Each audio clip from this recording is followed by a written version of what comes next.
And I believe that's the reason why I'm here today and why you have invited me. Okay.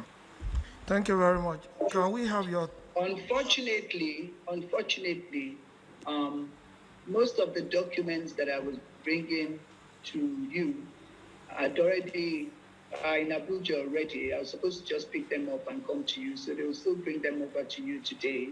Most of my documents are not here, and of course, you saw what happened yesterday. It was all about documents and all of that. I'd like to say um, I would go through, since I'm under oath, everything that I've said would be the truth and nothing but the truth. Okay. Although I have some old drafts that I had made, I would sort of use it as a guide because I'd sent in my submissions ahead. So I don't really have anything. I just have, which will just be a guide anyway. I'll just sort of like go through it, but all my documents will be submitted to you. You can go ahead, please. Yes. Okay, so I was appointed as MD on the 28th of October 2019. And we had the inauguration done at the office of the minister. On our way there, and I said this on TV, since I'm under oath, I think I need to say it one more time. On our way to my inauguration, the minister said, Madam MD, congratulations. I hope that you know that the pen with which I have signed your letter. Sorry, can we know the... Can you be specific? Which minister, please? Senator Godswill Akpabio. Senator Godswill Akpabio. I drove with him in his car to the inauguration venue, which was his boardroom in the Federal Ministry of Niger Delta Affairs. He went further to say that I should tell him how many of my aides that I would give him. He wants at least 10 of those aides. I was worried in my spirit. And he said that he stopped the Bernard Okumagba board because he had asked Bernard Okumagba to give him some aides, to ask him for about 10, and that Bernard Okumagba told him that he will reach him. I think we can confirm and maybe look for Bernard Okumagba if that happened, but that was what he told me. So I got a bit worried. And he said, how many will I give him? I said, I don't even know how many aides I'm entitled to. He said, once I get there, the first thing that you do is to change the dollars. I've seen his press release where he says about the dollars, people know how the money of NDDC is moved. I was specific in my allegations. I said that he asked me to change dollars. What I should be hearing is that at no point did I tell the former MD to do that. He has not denied that. Now, what happened when the new MD came? From your records which you have, dollars were immediately changed when he became MD. I want to tell Nigerians that I did not change $1 of the people's money.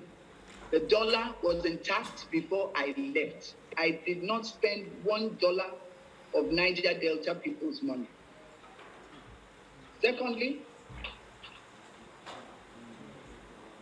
when we got to Port Harcourt, he told me that he would come. He came to Port Harcourt 2 days after our inauguration. He stayed at the Meridian Hotel. That was his first meeting with members of the IMC, namely Dr. Cairo Jibo, the late EDFA, which I will not be talking about much. Let me respect his soul, but I will make a little bit of references where necessary. The late EDFA and the only other staff of the NDDC that was there was one Mr. Etiebet, who later became the head of the procurement unit. At that meeting, he reminded me about the dollars.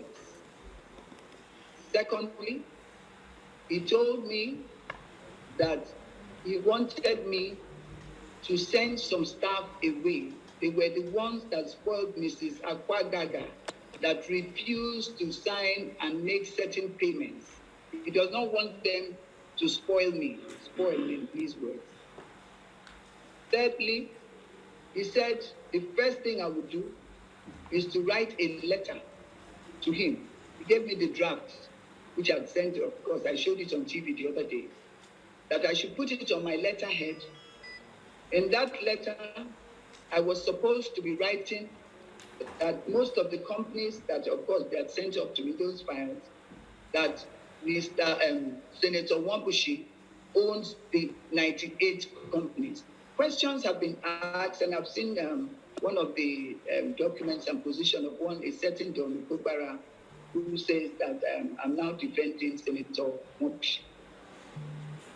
I never, ever told the world that Senator Wambushi was the senator that was collecting the 1 billion. The issue of the 1 billion was different. I said, how can an individual be collecting 1 billion every month? Had nothing to do. The case of Senator Wambushi was the issue of the 98 files, which I was supposed to be writing.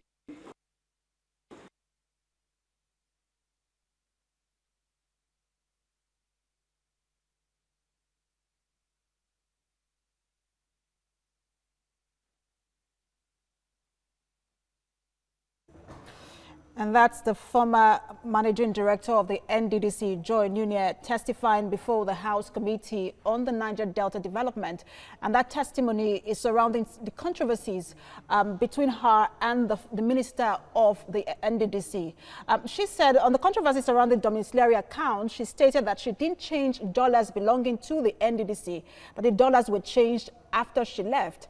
She's also accusing the lawmaker of also accusing the minister rather of asking her to sack some employees of the NDDC on his behalf. So those are some of the issues she's addressing at the moment before the House of Representatives Committee on the NDDC. And the House Committee on the payment for distilling, and I'd already also seen your letters to the MD of NDDC not to change the dollars and not to make the payments. I assume, Chairman, you might remember that there was such a letter that both of you, I don't know if I'm correct. Yes. Both of you had written to the MD not to write. So based on the letter that I had seen, as soon as I came in, I asked if there was anything that would stop me from changing the dollars. I asked from the account department, and I got a copy of the letters that both of you had written to say that they should not, that we at NDDC should not change the dollars. I think what had happened was that Mrs. Akwagaga had come to you, who is my predecessor, had come to you because she did not want to change the dollars. The next thing that he said was about Mr. Kaltungo, which I alleged. I'm under oath. He said that Mr. Kaltungo had become very powerful at NDDC. At that time, he did not know that Mr. Kaltungo was my classmate in law school, because that was like 2-3 days after I was appointed. He said, we cannot allow Mr. Kaltungo, a northerner, to head one of the most sensitive positions in NDDC. I told him at that meeting that, sir, I cannot be the one to fight this battle, number one. The only northerner in NDDC, the first thing I would do is to go and remove him. He has not committed any crime. I will not be able to fight it. He said that, is there any northerner, any southerner at the Northeast Development Commission? I said, sir, me, I'm not going to go into this sort of big battle or going to fight a northerner. And then at that meeting, I then declared that Mr. Kaltungo is my classmate at the Nigerian Law School, and we were called to bar the same day. It will be wicked of me to make him my first victim when there is no report against him. So, sir, I will not be able to do it. He gave me the list of directors that I should change, include I should redeploy, or and some of them were not just for redeployment, they were for, I should use the forensic audit that we were supposed to be supervising as an excuse to send them on leave and retirement because he said they could influence it. For example, Mrs. Akwagaga had appealed to me that she wanted to remain in the head office. She was a director who was just acting as an MD. And I had no reason not to leave her. So I appealed to him that the lady seemed nicer. Please, let us just leave her instead of sending her again to Benin. Because she told me at the time that she was from Bayelsa State and she's nearly due for retirement. So she doesn't want to go back to her station. He said I should send her to Ondo State. My conscience really bothered me. When I went back to do the redeployment, I sent her back to her station because I did not want the minister to be upset. The other directors, like Linus, who was the Director of Finance and Administration, the DFA, I left Finance and Accounts. I left him, I took him then to budget, brought Mr. Ansel to finance. Now, he was very upset that I did not do the list that he said. On that list, most of them were actually from Akwa Ibom State. I said, sir, I'm a Rivers woman. There's no way that I'll promote all the younger people that are not up to director level. I represent Rivers State. I will now start moving people out. I'm not going to do that. I won't be able to do double promotion. One, I have the power to act as a board. Only the board can have such powers to promote people. Two, where there's no board, the chairman of the Civil Service Commission by Act is supposed to be the one to promote it to a standard. The other thing was for employment. Of course, they had collected CVs from all kinds of godfathers. I also said that I'm from the Niger Delta. And all of you remember that before I came, there was the issue of employment where the Federal Character Commission had given NDDC the approval for employment. But that was stopped because of the scandal that was going on. I said, sir, there's no way. I have been an activist in the Niger Delta. I gave up my youth for activism.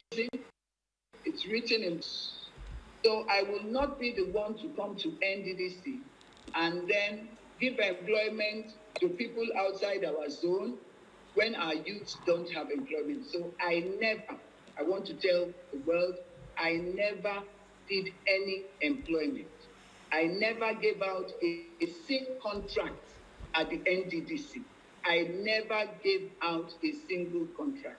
I remained silent after nearly 7 months of my removal. I think about 5-6 months of me removed as MD, because contrary to what is said, is because I'm annoyed that they removed me. Am I annoyed? I'm not just annoyed. I am livid, especially when I heard the reason for my removal.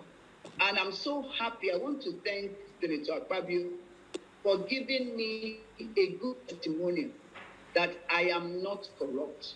There's nobody can say, no contractor can sit anywhere and say they gave me 10 naira. I want to say this also under oath. The contractors, most of them, 60% personally known to me, personally. And I can say before the world that I am the most unpopular MD ever that came to NDDC. When I was removed, the minister, Senator Akpabio, personally sent out text message and video recordings of the youth saying, make she go, she no gree give us money.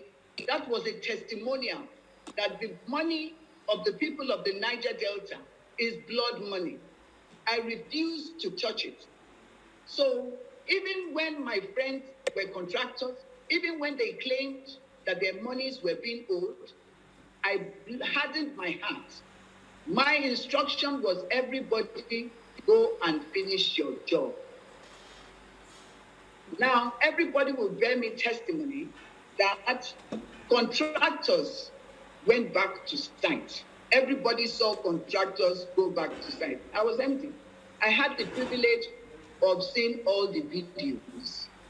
One job, 5 people will send me videos of completion, the same job, the same video, and I will just laugh.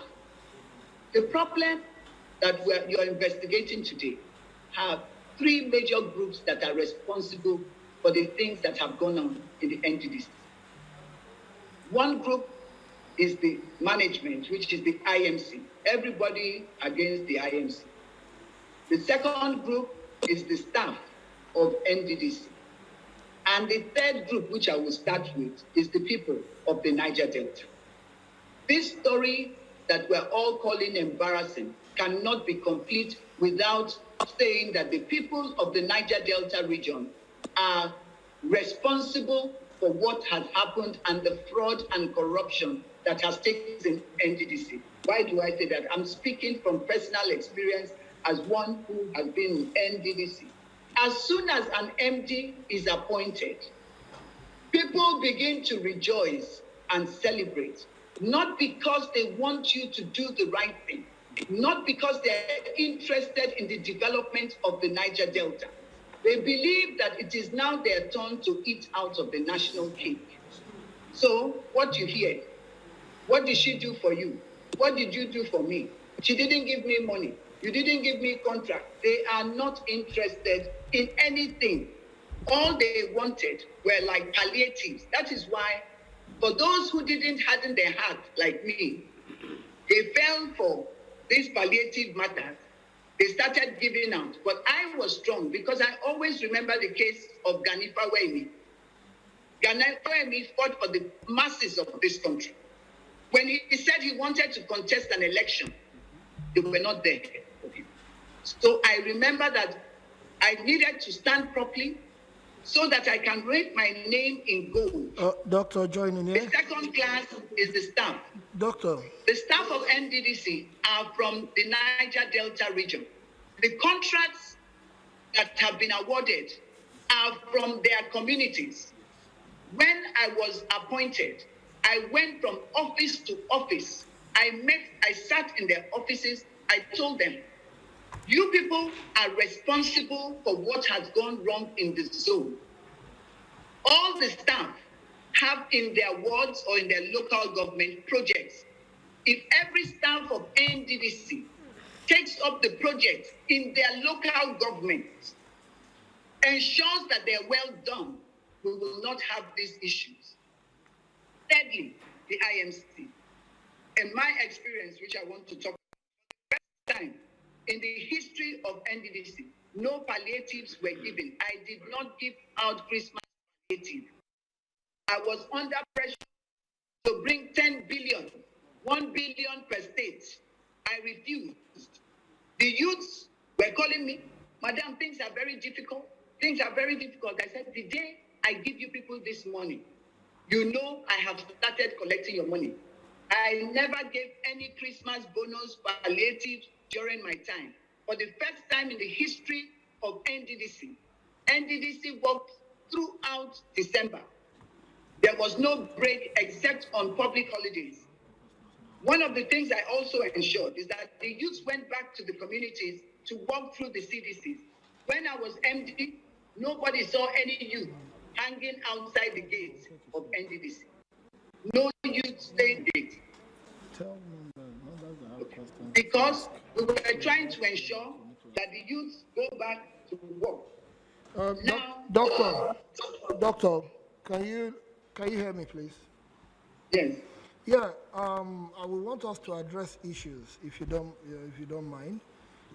Can you tell this honorable committee how much you spent in during your time? Yes. As managing director? During my time, yes, I spent 8 billion naira. 8 billion. 8 billion partly for the permanent site of the NDDC headquarters.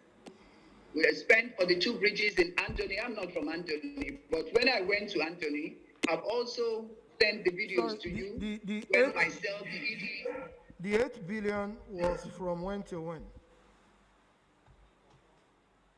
It's all in the records that you have. It's 8 billion throughout my tenure. Total of my tenure spending. That's from October ending to February. Yes, 17th. Okay, October 29th to February 17th. Yes.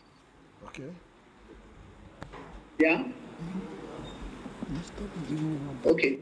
Then the 2 bridges in Anthony. There is this talk about Lassa fever kits. I want to say there's nothing called Lassa fever kits. It's the PPE that we have, this N95 now, is for infectious diseases. But of course, they were brought in during the Lassa fever outbreak. So when I keep hearing Lassa fever kit, there's nothing like Lassa fever kit. I've also sent in the video of our visit to the warehouse with the television stations like Channels, AIT, Dr. Joy, I would like to ask about the forensic.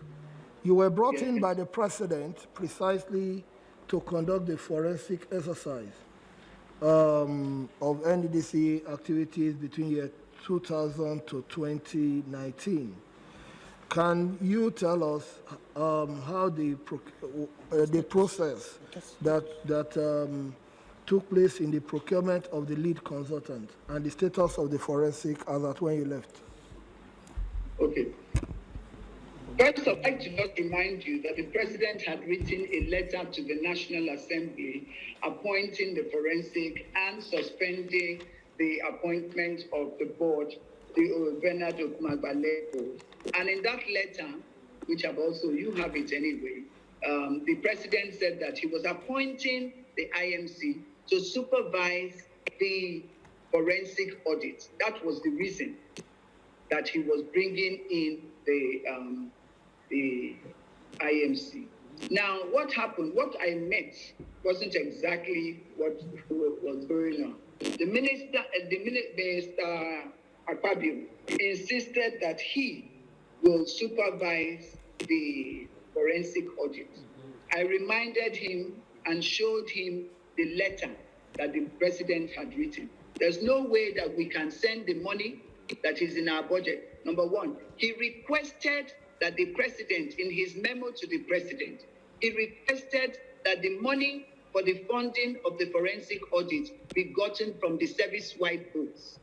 Mr. President, in his wisdom, refused that request and in writing said that it should be from the NDDC appropriation. It should be put in the NDDC budget. Therefore, making NDDC the procuring entity. Now, that, Mr. Chairman, sir, can I continue? Please continue, please. Okay. That made NDDC the procuring entity. And I said that to take the money, send it to the ministry, would be like the Federal Ministry of Health asking a federal medical center that they would like to implement what is in the budget. So I found out very difficult. Now, going to the audit itself, when I was there, I was the one who prepared all the documents for the forensic audit, sent in the applications. What Mr. Akpabio did in his bid to take over, he erroneously made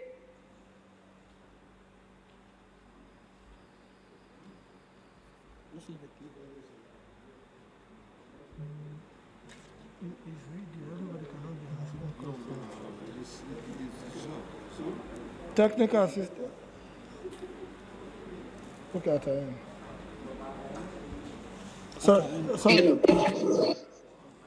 But they did not go on with it because most of the documents that should have gone on Dr. Joy, did not go on. if you don't mind, we lost you for a few seconds. We got it to the point that you prepared the document for the forensic. Yes. Okay. I prepared the document for the, and this is very important, Chairman. If you let me speak through it, you get a better picture. And it says that if I so delegate, I will be responsible to 5 years imprisonment. So I insisted that I will ensure that everything that is done will be in accordance with the Act. The first thing I did there for us to go through the procurement. Now, we went there and we... Uh-oh. This is, I think we're having challenges. It's from her. It's from her. So, is this the... Dr. Joy? Is TVC News, and you've been watching our live coverage of the NDDC probe by the House of Representatives Committee. We've seen the former managing director of the NDDC, Joy Nunieh, testifying before that committee. And so far, she has accused, and let's state here that these are just allegations, but she has accused 3 groups of being responsible for the corruption in the commission. She accused the IMC, which is the Interim Management Committee, the staff of the NDDC, and the people of the Niger Delta.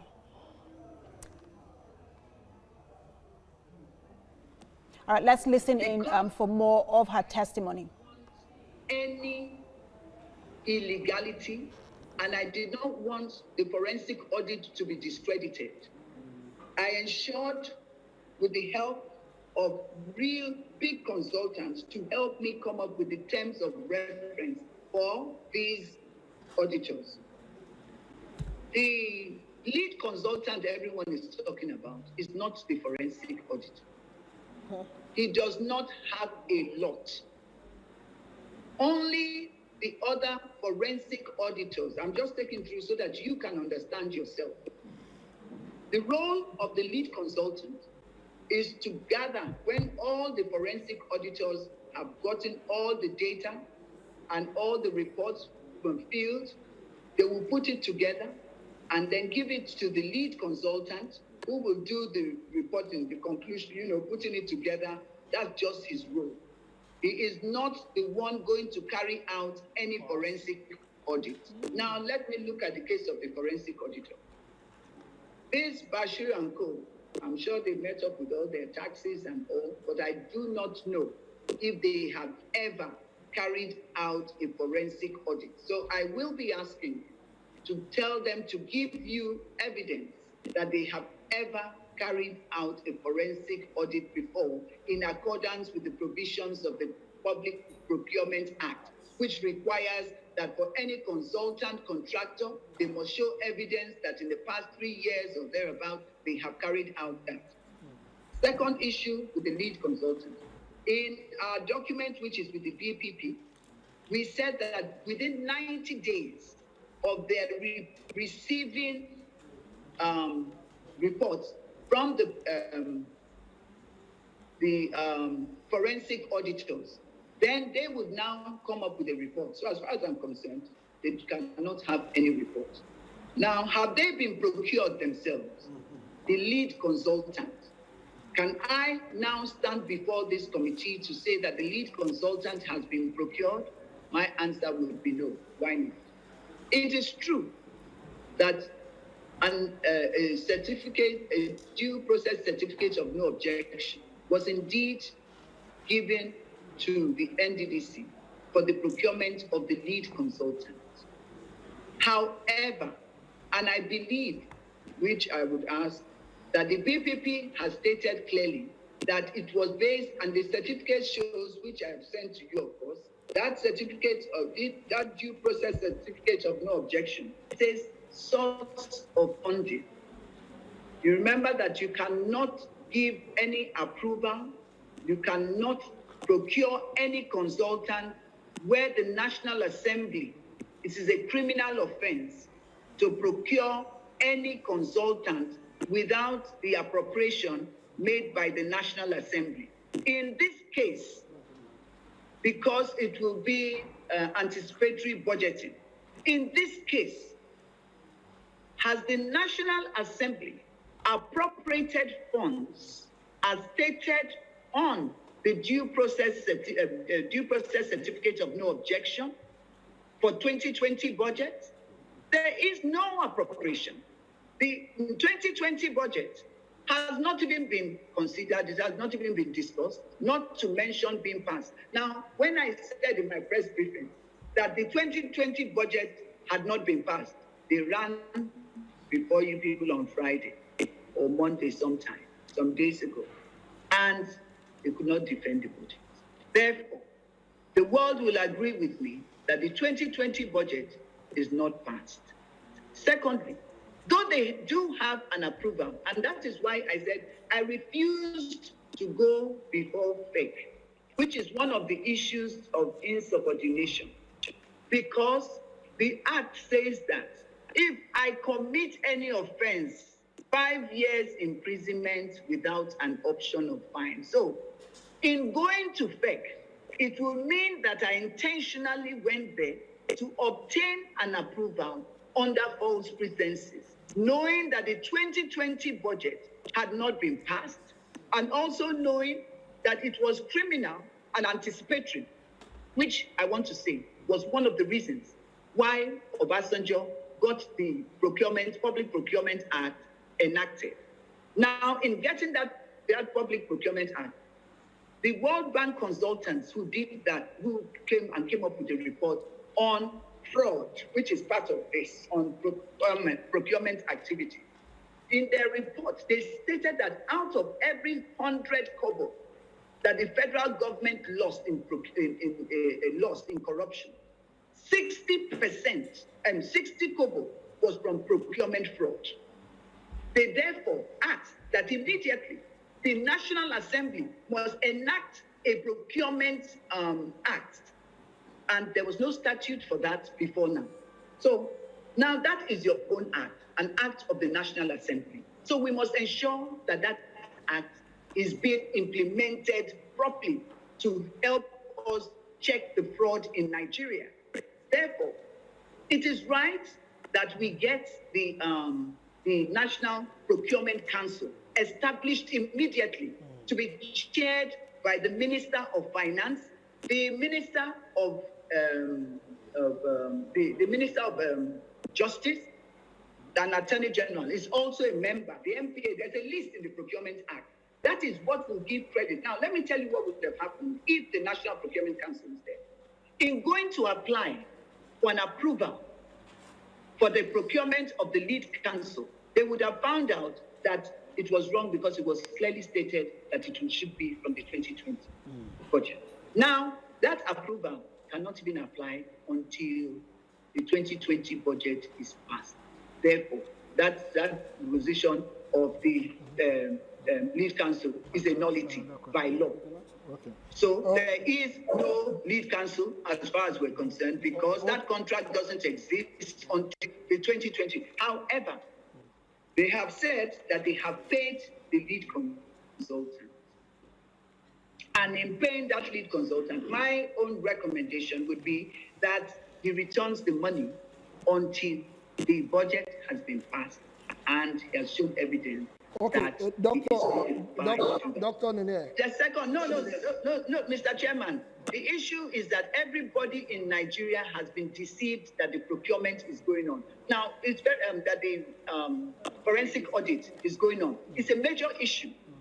I want to say here, and I'm ready to stand and tell all Nigerians, if they find out that the forensic audit is going on, every testimony and allegation that I have made should be cancelled or disregarded.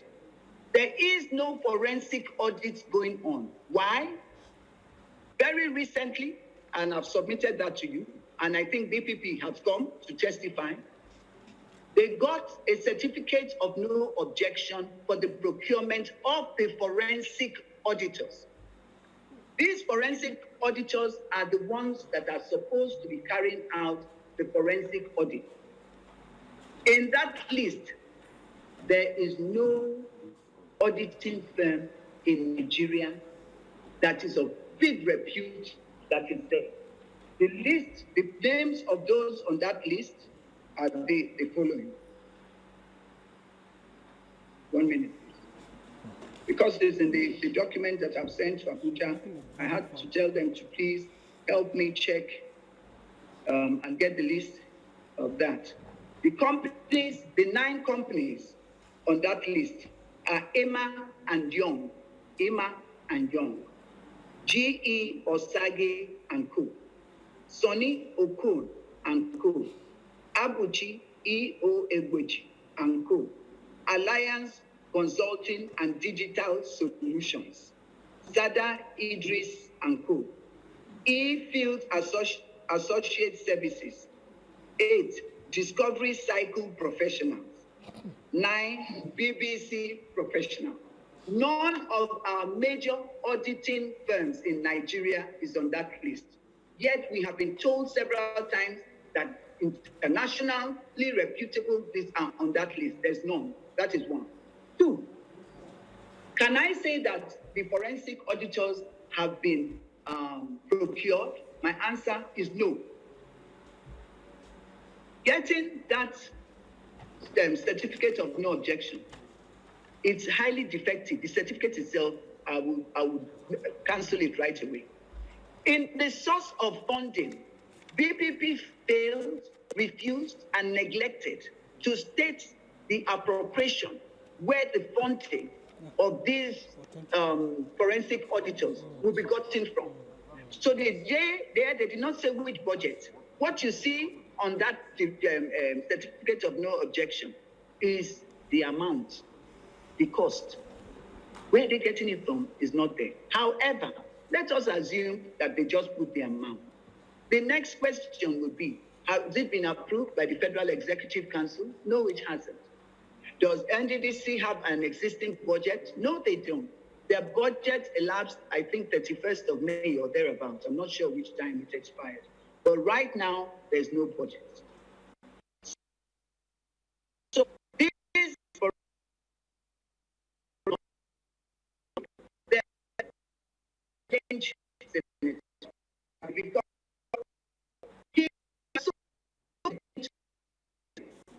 that everybody, including parts of national assembly, have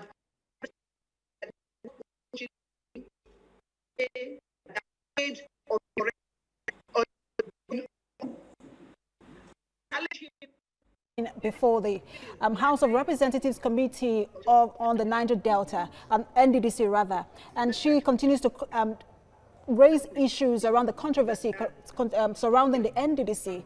And so far she has said that, or she has alleged that there is no forensic audit going on at the NDDC. She also said that money for forensic audit was to be gotten from the service-wide votes, but the president directed that the money should be gotten from the budget of the Niger Delta. She also said that she has spent 8 billion naira during her tenure from October 2019 to February 2020. She also alleged that she was under pressure to allocate 10 billion naira for palliatives to the Niger Delta people during the COVID-19 pandemic, and she said that that was going to be 1 billion naira per state. She also alleged that the Minister of the Niger Delta, Godswill Akpabio, did pressure her to sack Mr. Katungo based on tribal sentiment. These are allegations, and that hearing is still ongoing at the House of Representatives. We'll join you now to hear more of her testimony.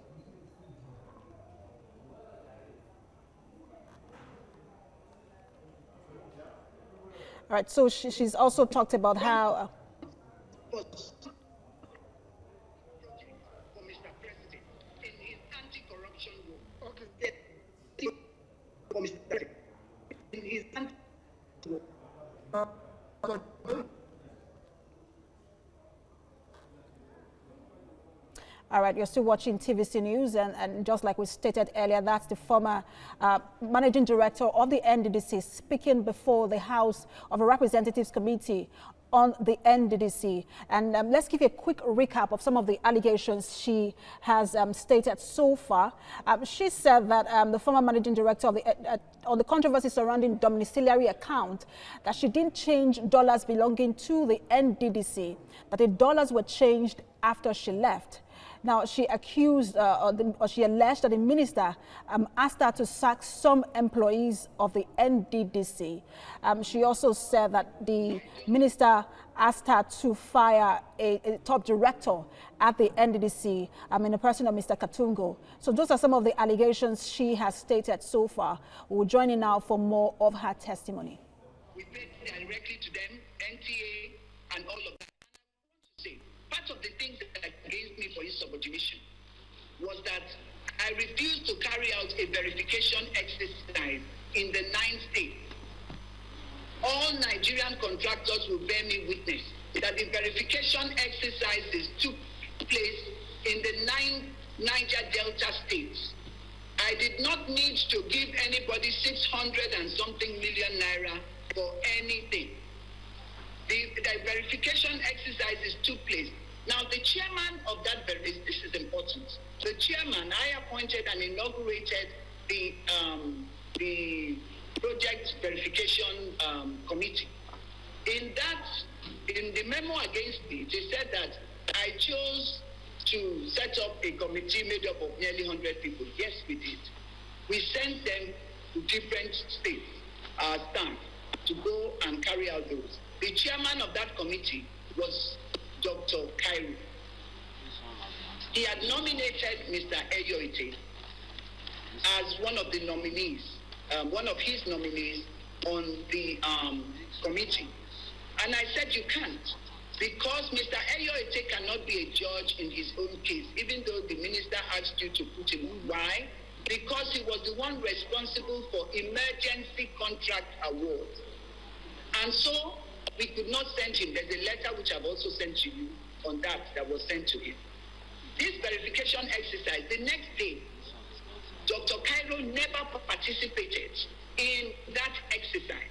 When they came back, they wanted to give a special verification to some contractors who refused. And this is important, sir. In your investigation of this corruption going on in NDDC, this might help you. What did we find out in that exercise? One, contracts were given out to some companies that were not registered. Some companies got registered after they were awarded the contract.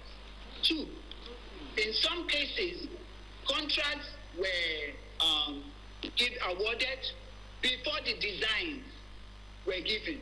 So you found out that most of the projects were abandoned, which is like what you have in Port Harcourt, at the old Port Harcourt General Hospital that is near the Civic Center. You see a big building there, and the contractor says he couldn't finish it because by the time the design came out, he couldn't go. How do you give a contract awarded without a design? And the most notorious one was that during that exercise, we saw like there were situations where you had 10 to 15 companies having IPCs for the same project. So, Road Peter on Street 5, 2 kilometers. There will be 15 companies that have been awarded that same contract. How do you afford that? So those are the issues that we need to look at. Those are the contracts that we look. So when you say these contracts were given, now I want to say something. Files got missing. Files got missing when we started this verification. I had sent out a memo that no file should be taken out of the commission. You'll be glad to hear, sir, that as soon as I sent out that memo, files were taken out by the EDP and the EDF. No, Dr. Joy, please. Yes. The issue of the file you raised now is a key issue. Yes. Because of our time, you said files were missing. I mean, yes. They took files or something. Yeah. I want to say that if you look at the Nigeria Criminal Code Act, the government, all those documents, when you steal the government's document, it is a criminal offense. So those files were taken. And at that peace meeting that I've been talking about, I raised the issue of the missing files. And I confronted Mr. Akpabio that you collected files, you told the EDF and EDP to take out these files at the weekend. I am assuming that these files are for contracts that when he was governor, when he was senator, and of course the 30 contracts that he was awarded in Distillation and Water Hyacinth when he became the minister. Sorry, who awarded the 30 contracts? You spoke about 30 contracts now. It was Chief Sese who was in charge for Water Hyacinth and Distillation, which is why you, sir, you were part of those that asked for that thing not to be paid. Thank So you. you know about it. Because the document was on my table, and I can tell you, sir, that you saved Mrs. Akwagaga from making payment. What is this distilting about? Distilting is moving sand inside the water. Does it make sense? If you push the sand, the water will bring it back. Is that what you give a contract for? So he was awarded 30 of those contracts. How much was the average cost of a distill of each of the contracts? I'm under oath. I don't want to say what I'm not sure of specifically. Okay. Dr. Joy. And those files, Mr. Akpabio admitted that he had called them to return the files. When I came back, I've also sent you the letter that I wrote to the two directors, executive directors, to return those files. It's a criminal offense to have collected those files. And before I go, when I refused to do a lot of things, I have no reason to start looking for blood money because my last child is in final year law. I've got 4 children. I just wanted to write my name in diamonds. So when I refused, Senator Akpabio says I have poverty mentality. How can I have poverty mentality? My father is Senator Nunieh. Why would I have poverty mentality? Even on my own, I think I've tried. I refused. He said the only condition for us to work together, if not, he was going to remove me, was if I take the oath, go with him to Uyo to take the oath. It's very important because if I allege on television, and I don't say this because it is in course of my work. So calling me a criminal, I did this, doesn't mean anything. It is criminal under a Criminal Code Act for you to even suggest or force me to try to take an oath. It's 7 years imprisonment. Me, I'm calling on the police to investigate that. Calling me when I refused to take that oath, and I need to repeat this under oath. At the meeting in the villa, before Mr. Sadiki Abba, who is the SA domestic to Mr. President, and Alhaji Mekam, is the AO of the villa. Akpabio asked me to take an oath if we wanted to reconcile. Fortunately, I'd not told these people about him telling me 3 times before. He was the one that now brought it up. And let me say this. The reason why he has been unable to write on any paper that he never told me to take any oath is because the 2 gentlemen are credible people in society. If it were some people, they would have held a press conference that it never happened. But till today, none of them have ever denied that it didn't happen. Okay, so Dr. Joy. No, sir, the oath issue is criminal and it's very important. It's very important, sir. We cannot, it's a criminal offense because if I had taken that oath under the Nigerian Criminal Code Act, it would have been life imprisonment for Senator Akpabio. Now that I didn't take the oath, it is, I think, about 5 or 7 years imprisonment for even telling me to take the oath. If I had taken the oath, I would have gone, I think, about 19 years if I had taken that oath. The only excuse that the Criminal Code Act says is months of taking that oath, I swear to an affidavit that I was forced under, I took that oath under duress. So I'm calling on the Nigerian police to please investigate and charge Senator Akpabio in accordance with the provisions of the Criminal Code Act. One was stealing the files of the NDDC for the businesses and contracts that he has not executed. Two, for telling me to take that oath. Three, I have and I've submitted to you the text message that he sent to me from his mobile phone, saying that I'm Ogoni and that my people have not allowed them to take oil. And he said, one Mr. Etu, who he wanted me to appoint and I refused to be my SAU, sent it to him and he said in his words, he who lives by the gun shall die by the gun. Now, in the Nigerian Criminal Code Act, it says any threat on a traditional chief. I am a traditional chief. I hold the highest title of honor in my native Ogoni land, Benin. It says any threat on me and my people, life imprisonment. I want the Nigerian police to also take this up for threatening me. I've also submitted to you, and I'm hoping that today I will send in my own petition to the Nigerian police. Okay, Dr. Joy. Dr. Joy, can you, some few questions, please.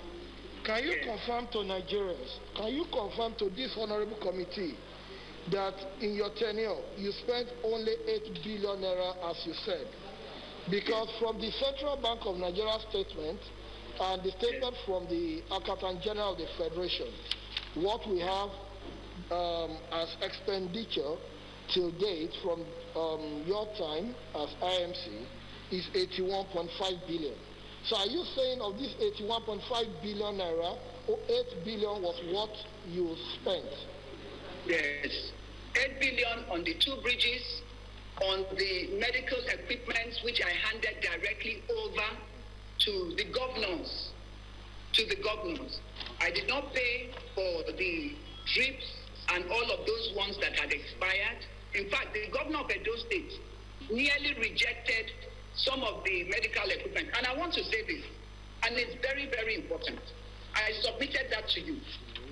This payment for the medical equipment, Mr. Chair. Go on, please. Please go on. The payment for the medicals, Senator Akpabio, and I've sent you that, and we have at the commission minutes of management meeting. He had asked that I use those equipment that I installed. Cairo says that I did it, none of them knew. I was not responsible for the warehouses. The warehouses are under the EDFA, which is admin. Now, Senator Akpabio says, go and get a contract. Get a contract, 5 billion. I said, sir, I cannot do that contract. We have those things in store. Why would I award any other contract for the 5 billion? The whole idea was to use this as part of that contract. I have the documents. When we held the management meeting, we wanted him to write it himself because he wanted me to award a contract for what is in the store. How can I award contract for what we have in store? I said I will not. So we held a management meeting where we all agreed that is over my threshold. So, Madam, you will write to Senator Akpabio himself. Let him write to us to award this emergency contract. We wrote to him, I've submitted it to you also. We wrote to him, no reply, because he doesn't write anything for you. You can imagine if I was a very good MD and I obeyed him and used what is in store for that. So I only spent 8 billion. Okay. I'm happy that you have a CPN payment. Dr. Joy, you spoke about certain amount of money in the dollars accounts before you left, that you did not change the money from the NDDC's account to Naira before you left. Can you tell this committee how much did you leave in the dollar account before you left? How much did you have? Since I'm under oath, I do not want to be specific because honestly, it's in the documents that you're going to have. I don't want to say anything that will put me in disrepute. That I said this, the whole world is watching. I cannot be specific. However, I want to tell the whole world that I did not touch $2, $1. Okay, that is well noted. Then did you pay any money for the forensic during your tenure? Sorry? Did you pay any money for the forensic audit during your tenure? I did not pay any money for the forensic audit because from my time there has been no forensic audit till today. I did not pay $1 for the forensic audit. Okay. $1 Dr. has not been paid by me for the forensic. Dr. Joy, you spoke about the verification exercise that was carried out. How much did the verification exercise cost the commission under your leadership? I do not know. The only thing that was paid out was accommodation for the people. Did you engage consultants? Did you? Yeah, I cannot. No, I cannot say it. No, did you engage consultants for the purpose of the verification? No consultant. The only people that went with us were the police and the DSS. And the DSS gave their reports because we wanted to make sure that even our staff did not compromise. Okay, did you? And after that, the DSS, I did not engage any consultant to carry out the verification exercise. Okay. There is this allegation from some of the submissions that we have and in the media and from some stakeholders that any payment that you made or NDDC made, that 20% must be collected from the contractors. Is there any face to that? I cannot say that. I will not say that any payment that was made by me, Senator Fabio collected. No. I mean, you are being alleged now, not Senator Fabio. You as Dr. Joy Nunieh, that for contractors that were paid, 20% were remitted back to you as kickback. How true is that? It's not possible. If I wanted, it did not happen. No contractor gave me 20%. And I want to say this. If I was interested in making money, I was doing a renovation in my house. Contractors came up with all kinds of furniture. Versace, they wanted to buy for me. I didn't. In fact, Senator Aquebio said that I have demystified the position of MD because I personally used to go to the building materials market myself to go to buy. I did not take 10 naira from any of those contractors. As for those ones, everybody talks about those ones for the medical equipment. It's important to tell you why I even agreed to pay those people. Now, when we went to the warehouses and found out that some of those things in the warehouses had expired, we had emergency booths that were warehouses for like 10 years. Booths. We had trucks. I insisted that these things should be distributed in the 9 states. These contractors now stopped us on our way to Imo State.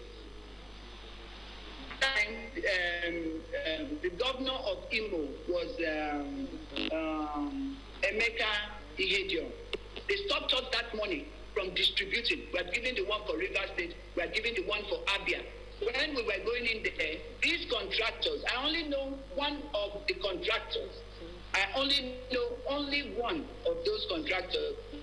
All other contracts that were paid, I've never seen them in my life. Dr. Joy, that is well noted. Finally, Dr. Joy, as a former acting managing director of NDDC and a testifier before this committee, what are your recommendations to this committee for the way forward of NDDC?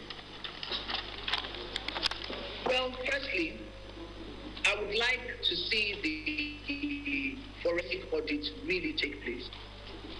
It's something I would like you to recommend to Mr. President that we write in accordance with the provisions of the Constitution to Mr. President, the Auditor General, to give you a list of certified forensic auditors in Nigeria, so that we can get them quickly to carry out a proper forensic audit of the NDDC. And mind you, the audit is not just financial. It's supposed to look through the personnel, because in NDDC, I found out that for a commission that is involved in structural things like roads and all of that, they didn't have enough engineers. I don't know if they had more than 10 certified engineers. It's unbelievable. Where we're talking about billions of naira being spent, we didn't have that.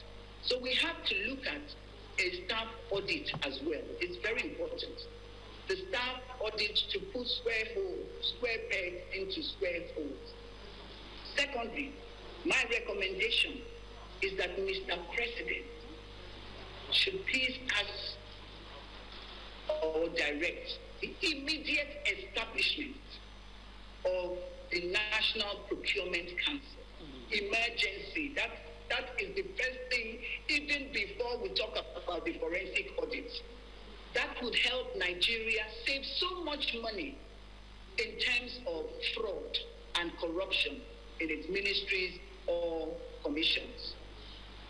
I believe that the Minister of Finance is very well qualified, and the Attorney General, I know him personally. He is very, very qualified, and I know that if we do that, we'll save at least out of the 60% that goes into procurement fraud, 60 kobo, we might be able to save 40, kobo from all of that. So that is very important. The National Assembly has a role to play. It has this role to play.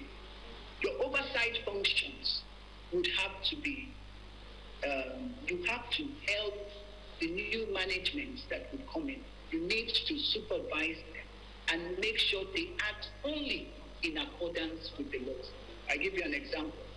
To Senator Akpabio, he felt that the president had delegated all his powers in the NDDC Act to him, which wasn't true.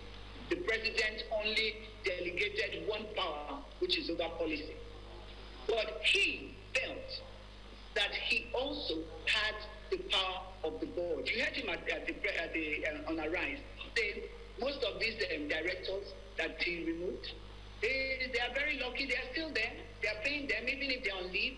The question is, on what basis did the lead consultant write or send those directors on leave or on compulsory retirement? Based on what report, since there's no forensic auditor, is the consultant or the minister, do they have the powers for directors over level? The power to promote over level 14 lies with the Civil Service Commission, the chairman. So we need you, the committee, have to make sure that anywhere that the minister supervising, or it must be in accordance with the act. There must be a reorientation for the ministers, for supervising. We didn't really have this sort of problem from the records that I saw when the NDDC was under the office of the SGA. Because he knew that this was the right thing to do. My recommendation would honestly be that the NDDC be taken back to the office of the SGA. Because LGF is very, very busy. He won't go out of his way to start looking for NDDC. Because LGF is very, very busy. He won't go out of his way to start looking for NDDC money. But what we see here is that for Senator Akpabio, who has been governor, he still has in his head that he's still a governor, you just do this, you just do that. His budget is like 20 billion. How do you want him to service to supervise a commission that is talking about hundreds of billions. It can't work again. So we need to look at all of those things. But what happened yesterday, just for you to help to raise this issue, when I was brought in to NDDC,